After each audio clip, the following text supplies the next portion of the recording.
தொடர்ந்து இந்நேரத்திற்கான தலைப்புச் செய்திகளை பார்க்கலாம். மார்க்சிஸ்ட் கம்யூனிஸ்ட் கட்சியின் தேசிய பொதுச் செயலாளர் சீதாராம் யெச்சூரி காலமானார். நுரையீரல் தொற்று காரணமாக டெல்லி எய்ம்ஸ் மருத்துவமனையில் சிகிச்சை பெற்று வந்த நிலையில் உயிர் பிரிந்தது.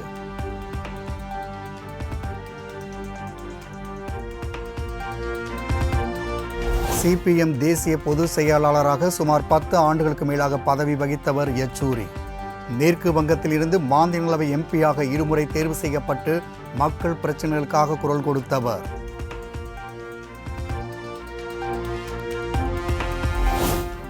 மறைந்த மார்க்சிஸ்ட் கம்யூனிஸ்ட் கட்சியின் பொதுச் செயலாளர் சீதாராம் யெச்சூரியின் உடல் டெல்லி எய்ம்ஸ் மருத்துவமனைக்கு தானம்.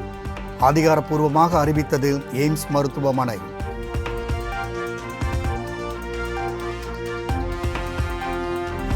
சீதாராம் யெச்சூரியின் மறைவை அடுத்து டெல்லி மார்க்சிஸ்ட் கம்யூனிஸ்ட் கட்சி அலுவலகத்தில் அரை கம்பத்தில் பறக்கவிடப்பட்ட கட்சி கொடி. நாடு முழுவதும் உள்ள கட்சி அலுவலகங்களிலும் துக்கம் அனுசரிப்பு.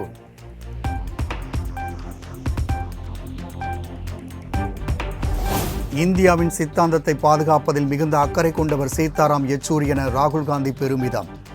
எனது நண்பரின் மிக நீண்ட உரையாடல்களை இனி கேட்க முடியாது என்றும் உருக்கம்.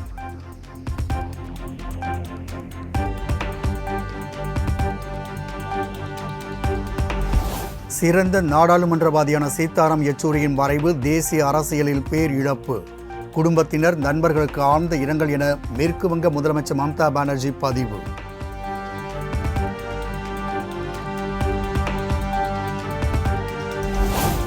மார்க்சிஸ்ட் கம்யூனிஸ்ட் கட்சியின் பொதுச் செயலாளர் சீதாராம் யெச்சூரி மறைவுக்கு கேரள முதலமைச்சர் பினராயி விஜயன் ஆழ்ந்த இரங்கல். கம்யூனிஸ்ட் இயக்கத்தின் இணையற்ற தலைவர் என்றும் புகழாரம்.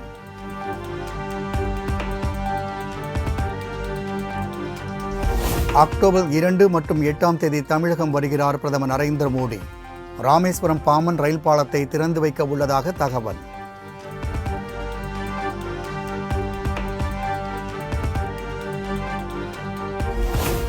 உச்ச நீதிமன்ற தலைமை நீதிபதி வீட்டில் நடைபெற்ற கணபதி பூஜையில் பங்கேற்ற பிரதமர் மோடி. நீதித்துறைக்கு மிக மோசமான சமிகை அனுப்பும் செயல் என சமூக ஆர்வலர் பிரசாந்த் பூஷன் விமர்சனம்.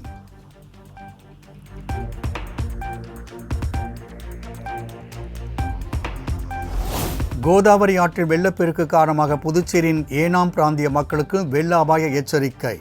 வெள்ளம் கரைகளை தாண்டி செல்வதால் கடலில் மீன்பிடிக்க மீனவர்களுக்கு தடை.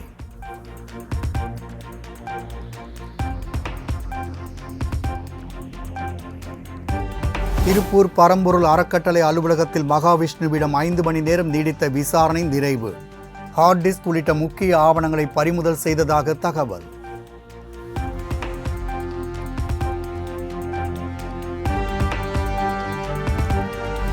சென்னை மாவட்ட முதன்மை கல்வி அலுவலர் உத்தரவின் அடிப்படையிலேயே மகாவிஷ்ணுவின் நிகழ்ச்சிக்கு ஏற்பாடு. அசோக் நகர் பள்ளி முன்னாள் தலைமை ஆசிரியை பள்ளி கல்வித்துறை முதன்மை செயலாளரிடம் நேரில் விளக்கம்.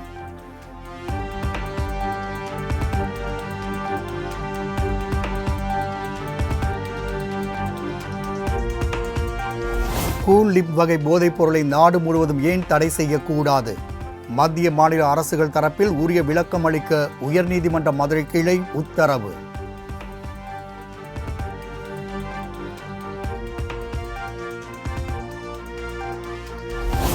வேலூர் சிறைத்துறை டிஐஜி ராஜலட்சுமி காத்திருப்போர் பட்டியலுக்கு மாற்றம்.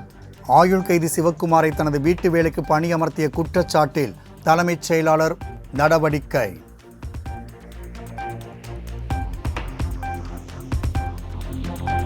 வேலூர் மத்திய சிறை கூடுதல் சிறை கண்காணிப்பாளர் அப்துல் ரஹ்மான் சென்னை புழல் சிறைக்கு மாற்றம்.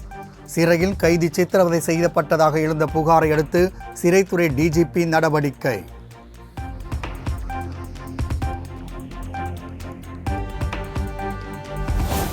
தமிழகத்தில் உள்ள கோவில்களுக்கு சொந்தமான வேளாண் நிலங்களை ஆக்கிரமிப்புகளில் இருந்து மீட்க கோரி வழக்கு.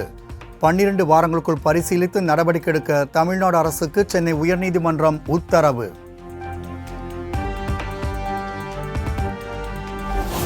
கல்லூரிகளின் நாப்கின் வழங்கும் இயந்திரங்கள் தற்போது முழுமையாக செயல்படுவதாக கல்லூரி கல்வி இயக்குனர் அறிக்கை தாக்கல்.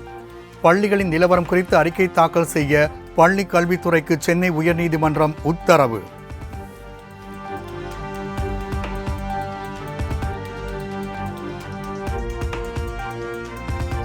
தமிழகத்தில் 6 மாதங்களுக்கு தலா 1000 மதுக்கடைகளை மூடி முழு மதுவிலக்கை நடைமுறைப்படுத்த வேண்டும். திமுக ஆட்சிக்காலம் முடிவதற்கு செயல்படுத்த வேண்டும் என்றும் பாமக தலைவர் அன்புமணி வலியுறுத்தல்.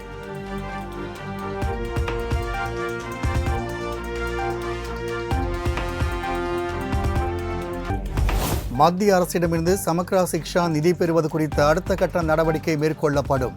பள்ளி கல்வித்துறை அமைச்சர் அன்பில் மகேஷ் நாமக்கல்லில் பேட்டி.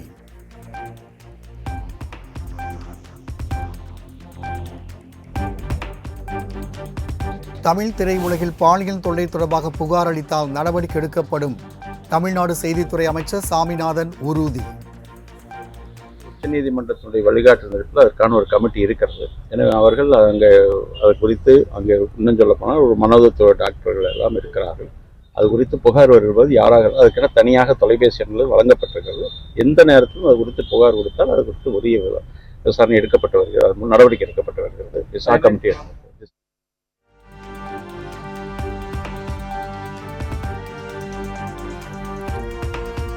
மது விலக்கு வேண்டும் என்பதில் பாரதிய ஜனதாவிற்கு மாற்று கருத்து கிடையாது என பாஜக எம்எல்ஏ நைனா நாகேந்திரன் கருத்து. அனைத்து டாஸ்மாக் கடைகளை மூடிவிட்டு கள்ளுக்கடையை திறக்க வேண்டும் என்றும் கோரிக்கை.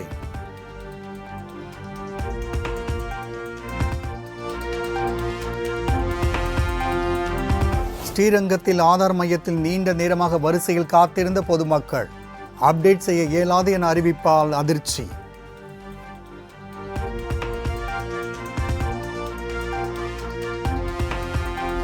குடியாத்தம் அருகே இளைஞர்கள் போதை ஊசி மாத்திரைகள் பயன்படுத்துவதாக கிராம மக்கள் புகார். 5 பேர் கொண்ட கும்பலை கைது செய்து போலீசார் விசாரணை.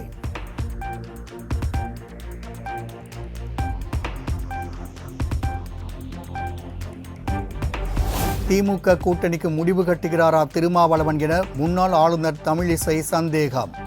தமிழகத்தில் பள்ளி கல்வித்துறை தள்ளாடி கொண்டிருக்கிறது என்றும் விமர்சனம். எனக்கு தெரியல. அதனால கூட்டணிக்கு ஒரு முடிவு கட்டுகிறாரா இல்லன்னா கூட்டணியை முடிவு கட்டுகிறாரா என்பதுதான் நமக்கு சந்தேகமா இருக்கிறது. திமுக கூட்டணியை முடிவுக்கு கொண்டு வருகிறாரா, அதிமுக போன்ற கட்சிகளோடு முடிவு எடுக்கிறாரா?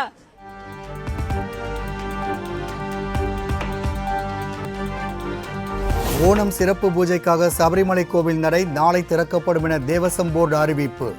செப்டம்பர் 15, 16 ஆகிய தேதிகளில் பக்தர்களுக்கு சிறப்பு அன்னதானத்திற்கும் ஏற்பாடு.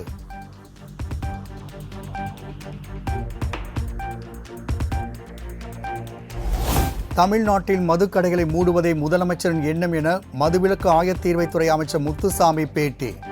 டாஸ்மாக் கடைகளை தொடர்ந்து நடத்த வேண்டும் என்ற எண்ணம் தமிழக முதலமைச்சருக்கு எள்ளளவும் இல்லை என பேச்சு. டாஸ்மாக் கடைகள் தொடர்ந்து நடக்க வேண்டும் என்பதில் எல்லளவும் விருப்பமில்லை. இது என்றைக்காவது ஒரு நாளைக்கு அது க்ளோஸ் பண்ணப்படணுங்கிறது தான் அவருடைய எண்ணம்.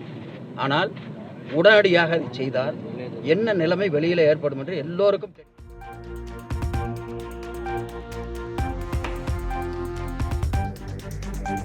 காஞ்சிபுரம் மாவட்டம் சுங்குவார் சத்திரத்தில் சாம்சங் தொழிற்சாலை ஊழியர்கள் 4வது நாளாக தொடர் வேலை நிறுத்தம். ஊதிய உயர்வு, 8 மணி நேர வேலை உள்ளிட்ட கோரிக்கைகளை வலியுறுத்தி போராட்டம்.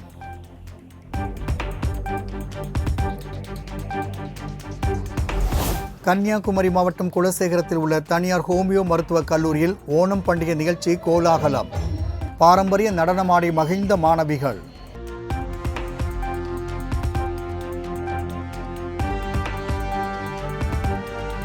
தமிழகம், புதுச்சேரியில் அடுத்த 7 நாள்களுக்கு மிதமான மழை பெய்ய வாய்ப்பு.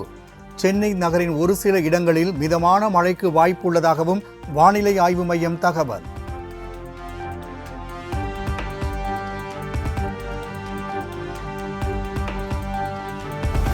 ராஜஸ்தான் மாநிலம் ஜோத்பூரில் விறுவிறுப்பாக நடைபெற்ற விமானப்படை பயிற்சி. பாதுகாப்புத்துறை அமைச்சர் ராஜ்நாத் சிங் முன்னிலையில் அமெரிக்கா, ஆஸ்திரேலியா உள்ளிட்ட நாடுகளைச் சேர்ந்த போர் விமானங்கள் சாகசம்.